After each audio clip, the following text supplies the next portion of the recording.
Muito bem, um dos momentos mais aguardados de quinta-feira. Thiago Romariz, nosso colunista de filmes e séries. Boa tarde, bem-vindo.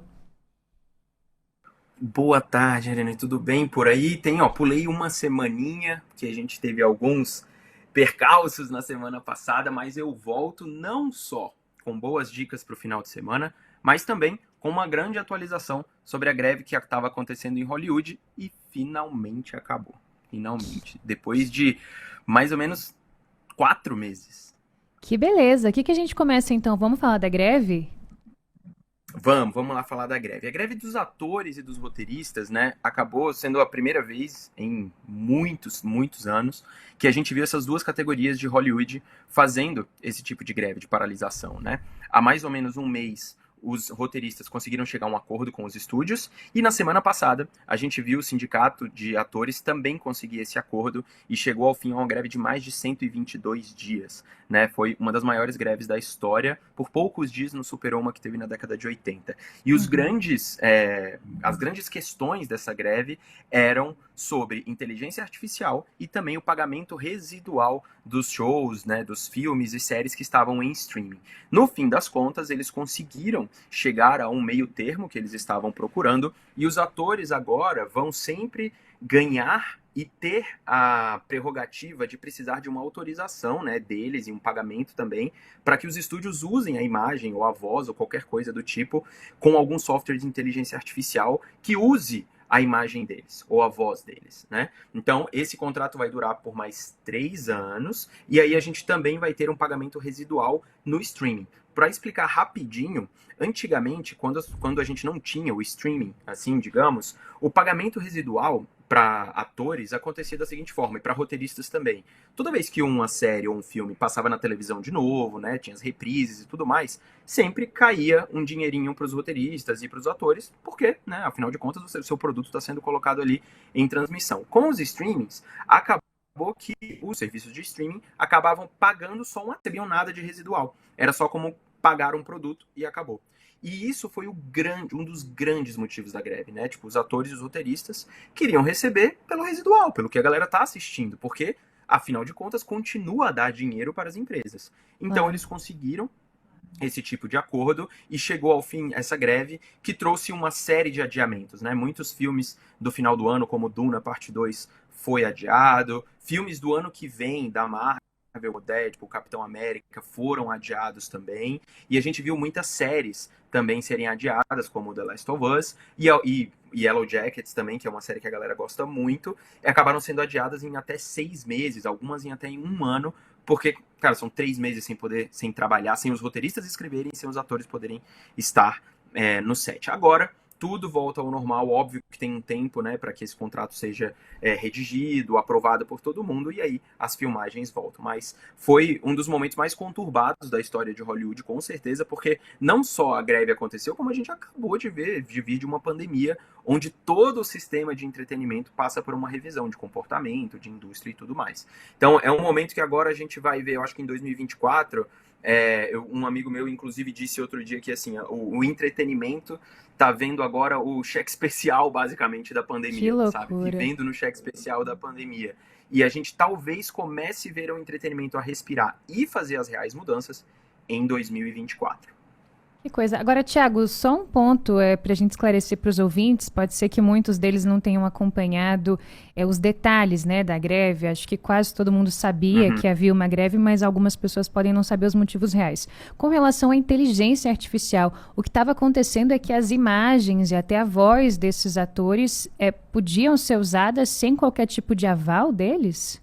Isso. Perfeito, exatamente. Muitos. E é Nossa. muito curioso, né? Porque assim, como não existia no contrato dos atores, né, do sindicato com os estúdios, nenhuma cláusula específica sobre inteligência artificial ou reuso da reutilização da imagem e da voz, muitos estavam pretendendo usar isso e já começando a usar e mostrando, por exemplo, eles não estavam usando isso com grandes atores, como o Tom Cruise ou como a Jennifer Lawrence, ou esses. Uhum. Não, esses não, porque eles são praticamente grandes marcas, né? Então eles lidam com essa proteção do direito deles ali de marca. Mas a questão é que se você pegar a pirâmide desse sindicato, dos atores, Cara, o Tom Cruise e a Jennifer Lawrence, eles estão no topo do topo do topo do topo, assim, sabe? Então, agora, todo mundo que tá ali embaixo, existe toda uma indústria de atores que estão como elenco de apoio, como coadjuvantes, né, fazendo comerciais, trabalhando em teatro e tudo mais.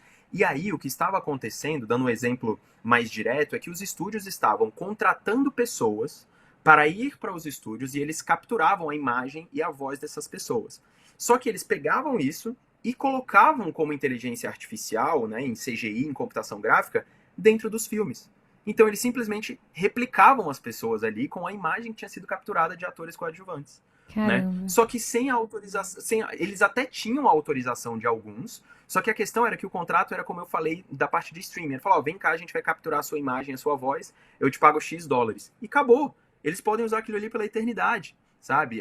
E isso é um problema muito sério. E eu falo muito sobre inteligência artificial também nas redes sociais e no geral, porque acho que tem muita gente que acha que a questão da inteligência artificial é só sobre a tecnologia. Não é, na verdade ela é muito mais sobre legislação e o entendimento da Sem proteção dos direitos dúvidas. e dados do que necessariamente da tecnologia. Você não tem muito como lutar contra a tecnologia. O avanço vem e você tem que se adaptar e ter leis e regras para que aquele uso seja correto.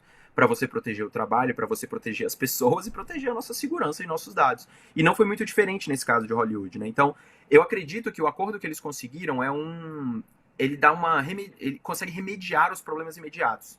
Mas eu não tenho a menor dúvida que daqui a 2, 3 anos a gente vai voltar a ter esse debate novamente. Porque os estúdios vão querer usar, a indústria de tecnologia vai querer usar cada vez mais, e a gente vai precisar entender algo que a gente não fez no início da internet, Ariane, que foi ter as legislações corretas para a proteção de dados e das pessoas na internet, sabe? A gente não fez isso no começo dos anos 2000, no começo dos anos 2010, e agora eu acho que deveria ser um aprendizado, porque a gente sabe que as redes sociais ainda são meio que uma terra de ninguém, né? Do tipo, a gente tem algumas legislações, óbvio, isso está evoluindo, mas são anos para chegar nisso, né? Para um problema que a gente tem há quase 2 décadas.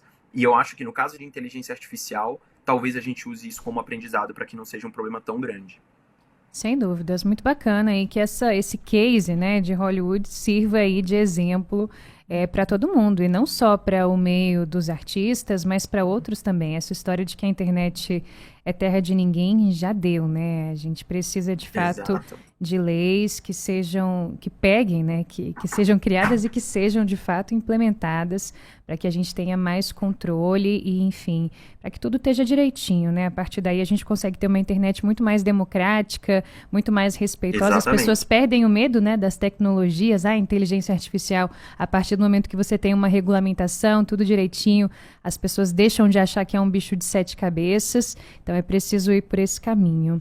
Agora, Tiago, o que mais você tem para nós? Diz que tem dica importante, dica bacana. Quais Isso, são? isso. Eu queria dar uma dica de uma série que vai estrear amanhã no Hum, serviço da Apple TV, tá? Que eu acho que vai acabar angariando legiões de fãs diferentes e um público bem diferente por aí, que é a série que se chama Monarch, O Legado dos Monstros. É uma série que a Apple produziu por ela mesma e é baseado num grande clássico da ficção científica, basicamente, que a gente tem, que é o Godzilla, né? O ó, Godzilla, que já ganhou diversos filmes, tanto no cinema japonês quanto no cinema americano. Agora chega para sua primeira série live action, né, com atores mesmo, que a gente vai ver como uma continuação, um derivado dos últimos filmes do Godzilla.